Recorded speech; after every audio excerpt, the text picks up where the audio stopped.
It is hard to define youth, but it might be easier to imagine how it is often portrayed. In different countries, in different times, under different circumstances, what are we really talking about when we talk about youth? The answers to this question vary according to generations. Our grandparents' generation claimed that their youth was almost incomparable with ours. They often held vivid memories of the turbulence in the 60s. And they often refer to the Cultural Revolution when they talk about youth.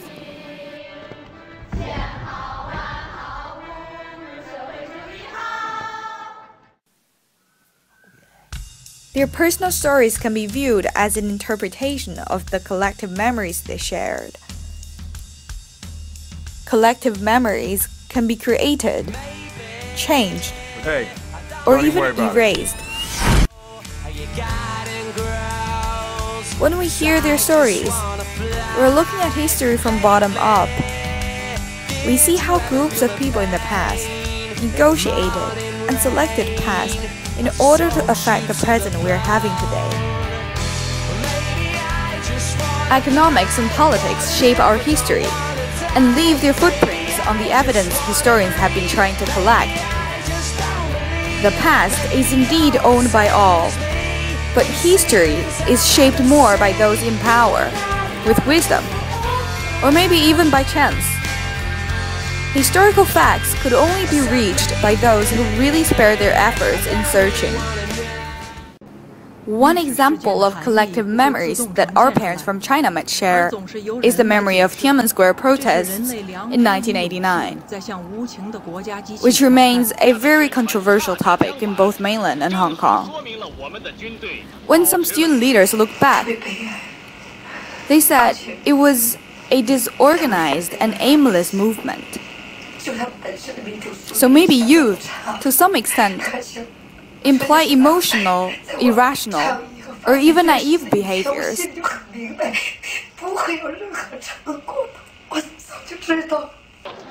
到5月下旬，学生已经处于财力耗尽、管理混乱、士气低落的境地，广场也一天比一天肮脏。就在广场这么待着，待着要干什么也不知道，而且待着结局会是什么也不知道。 Then what do people in our generation say about this? Earlier this semester, the international students' tuition fee in Hong Kong U was raised. There was no official notification to students on this issue, and once the change was noticed by mainland students, a huge discussion spread within social networks.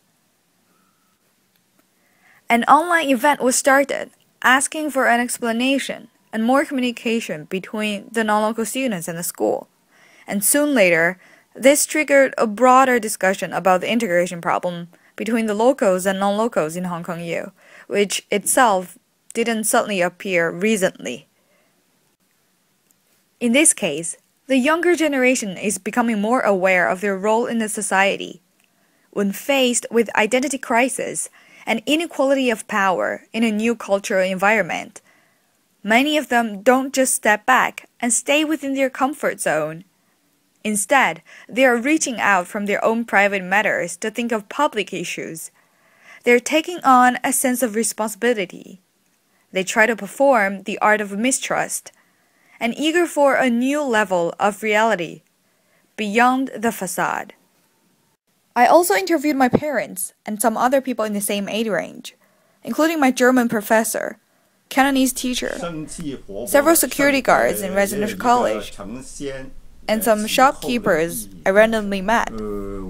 Since they often have direct communication with our generation, and they saw us grow, most of them are still the main force of the society.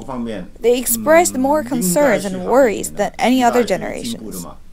They remembered well about the hardship they've been through as kids, the morals and rules being taught at school. They are both happy and worried to see what their children are experiencing in the new era. Technology innovations, better education, more competition and change, freedom in choices, and freedom of speech. According to a recent study conducted by the Chinese University of Hong Kong, the post-80s are not necessarily more rebellious than older generations. Although they often encounter confusion about their future, they are generally more optimistic. And the younger the group, the more satisfied and optimistic they are. The same optimism was also shown in our project. When I asked students from Hong Kong U to write down their first impressions on the term youth, their answers came as follows. If we categorize them and create a chart, we will see that the factors and words they mentioned mostly relate to themselves or their own lives. It might imply that they are more self-centered instead of possessing a sense of collectivism. The youth today are realizing their power. They are not only radicalized because of the influence of mass media. Many of them are well-educated, dedicated, and concerned citizens. Murano Zeto argued in an interview about the protest against the Hong Kong government that the young generation were not only eager to participate in social movements, including protests, but also all aspects of social life. Christina Chan, a Hong Kong U student, went on to stress their concerns about universal values, liberty, democracy, and equality. When they try to put the universal shared values into practice, they are making a real change in human history. That is what we want to talk about when we talk about youth. And it is in this sense that we say history is owned by the youth.